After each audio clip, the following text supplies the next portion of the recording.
Hello all, welcome back to screen space. ఈ వీడియోలో the verdict Tamil movie review అయితే తెలుసుకుందాం. ప్రెసెంట్ ఇది ప్రైమ్ వీడియోలో స్ట్రీమ్ అవుతుంది అండ్ సన్ నెక్స్ట్ లో కూడా అవైలబుల్గా ఉంటుంది భయ్య. బట్ తెలుగు డబ్బింగ్ అయితే ఉండదు, తమిళ లాంగ్వేజ్ ఉంటుంది, సబ్ టైటిల్స్ అయితే చూడొచ్చు.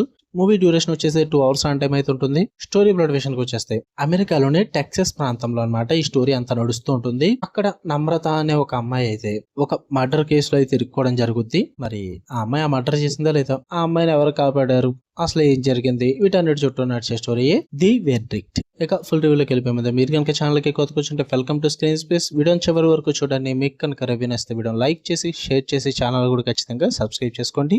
అండ్ ఈ వీడియో కింద డిస్క్రిప్షన్ లో ఇన్స్టాగ్రామ్ లింక్ కూడా ఇచ్చాను, ఒకసారి విజిట్ చేసి ఫాలో కొట్టండి భయ్య. ఇక మూవీ విషయానికి వచ్చేస్తే ఫస్ట్ థింగ్స్ ఫస్ట్, నాకైతే యావరేజ్ వాచ్ భయ్య. టైం పాస్ కి ఏం లేవనుకుంటే చూడండి, బాగా వర్కౌట్ అవుతుంది, లేదంటే అవాయిడ్ చేసేచ్చు. పాజిటివ్ విషయానికి వచ్చేస్తే వరలక్ష్మి శరత్ కుమార్ గారు అండ్ శృతి హరిహరన్ వీళ్ళిద్దరు పర్ఫార్మెన్సెస్ అయితే సూపర్ గా వర్కౌట్ అయితే మీకు through out the movie enjoy చేస్తారు వీళ్ళ క్యారెక్టర్స్. అండ్ మెయిన్ గా సెకండ్ హాఫ్ లో వచ్చే కొన్ని ట్విస్ట్లు కానీ అండ్ థ్రిల్లింగ్ ఎలిమెంట్స్ కానీ ఇవి కూడా కొంచెం ఓకేషిగా ఉంటాయి భయ్య, పర్లేదు, బాగానే రాసుకున్నారు రైటింగ్స్ అన్న ఫీల్ అయితే వస్తుంది. అండ్ మెయిన్ గా కోర్ట్ రూమ్ సీన్స్ అయితే చాలా రియలిస్టిక్ గా ఉంటాయి, ఎందుకంటే ఈ మొత్తం మూవీ అంతా కూడా అమెరికాలోనే జరుగుతుంది అనమాట. సో అక్కడ కోర్ట్ రూమ్ లో జరిగే సీన్స్ అన్ని కూడా చాలా రియలిస్టిక్ గా ప్రెజెంట్ చేస్తారు. కొంచెం ఫ్రెష్ ఫీల్ అయితే కలుగుతుంది, ఎందుకంటే రీసెంట్ గా చాలా మూవీస్ అనేవి కూడా కోర్ట్ రూమ్ డ్రామాస్ ఇవన్నీ మన సైడ్ ఉన్న కోర్ట్ రూమ్స్ చూసాం, బట్ ఇక్కడ అమెరికాలోని కోర్ట్ రూమ్ డ్రామా చూస్తారనమాట. సో అది కొంచెం ఫ్రెష్ గా అనిపిస్తుంది మీకు. అండ్ క్లైమాక్స్ ఒక 15 to 20 minutes కూడా బాగా అనిపిస్తుంది భయ్య. ఇక నెగిటివ్స్ విషయానికి వచ్చేస్తే ఫస్ట్ హాఫ్ చాలా స్లోగా వెళ్ళుద్ది. మూవీ మొత్తం కూడా ఆ స్లో పేసింగ్ అయితే ఖచ్చితంగా ఉంటుంది భయ్య.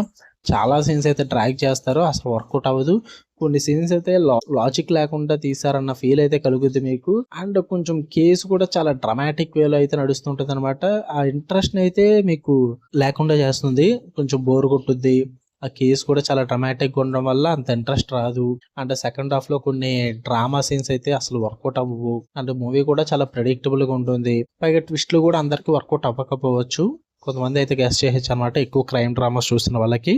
ఈ ఫ్లేవర్ ఏదైతుందో కోర్ట్ రూమ్ డ్రామా అన్నది మన కోర్ట్ రూమ్ డ్రామా చూసి అలవాటు పడిన వాళ్ళకి ఈ America side court room drama అంతగా వర్కౌట్ అవ్వకపోవచ్చేమో. ఓవరాల్ గా చెప్పాలంటే యావరేజ్ వాచ్ భయ్య.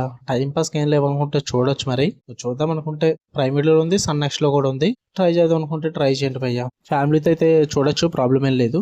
ఓకే, మీకు కనుక రివ్యూస్ ఇవ్వడం లైక్ చేయండి, షేర్ చేయండి, మీ ఒపీనియన్స్ కూడా కామెంట్ చేయండి. ఇలాంటి మరిన్ని interesting movies and web series reviews కోసం బెల్ ఐకాన్ ఆన్ లో పెట్టుకోండి. Love you all, bye.